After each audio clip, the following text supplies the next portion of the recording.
अड़े चंडराऊ आबाद कंदऊ त काॾों कंदऊ।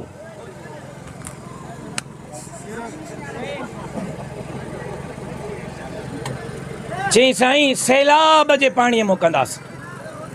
अबा सैलाब कॾहिं आयो हो? बारिशूं न, दरिया वारो सैलाब। जवाब दुरुस्त आहे। कॾहिं कॾहिं? हे कहिड़ो साल तो हले? अड़े चंडराऊ 15 सालनि खां सैलाब आयो ई कोन्हे। पाणी के नालनि में काॾों विझंदो? कूड़ा कूड़े जा पुटराऊ, कूड़ा कूड़े जा पुटराऊ।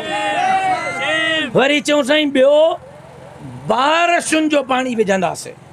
बारिशूं आहिनि काथे? घणा साल थिया आहिनि बारिशूं न पयूं आहिनि? 3 साल बारिशूं कोन्हनि। तव्हां पंहिंजा दरिया खपाया आहिनि।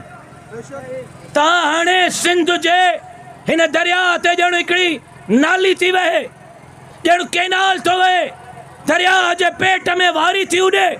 तव्हां 91 में मुआइदो कयो हो, जंहिंमें तव्हां चयो त हेतिरो पाणी सिंध खे ॾींदासीं। 91 खां वठी 2025 ताईं सिंध खे जेको पाणी मिलणो हो 55% पाणीअ जी शॉर्टेज आहे। घणा फीसद? 55। पुछड़ी वारनि खे पाणी मिले थो? मुर्दनि में जाण जे लाइ बि पाणी कोन्हे। ज़मीन आबाद करण त परे जी ॻाल्हि। 55% शॉर्टेज हाणे आहे। ऐं तव्हां नवां केनाल ठाहींदव पोइ शॉर्टेज त 100% हूंदी। पोइ हिकिड़ो थर न, सॼी सिंध जो हाल थर जहिड़ो हूंदो। ज़मीनूं करण त परे जी ॻाल्हि। पाणीअ जो ढुक पीअण जे लाइ न हूंदो, जानवरनि खे पाणी पीआरण जे लाइ न हूंदो।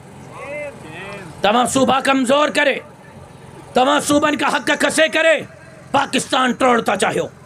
तव्हांखे शायदि अमेरिका इहो ठेको ॾिनो आहे, तव्हांखे शायदि आलमी इस्तेमार ठेको ॾिनो आहे। मुल्क टोड़ियो। असां जमहूरियत जे लाइ क़ुर्बानियूं ॾिनियूं आहिनि।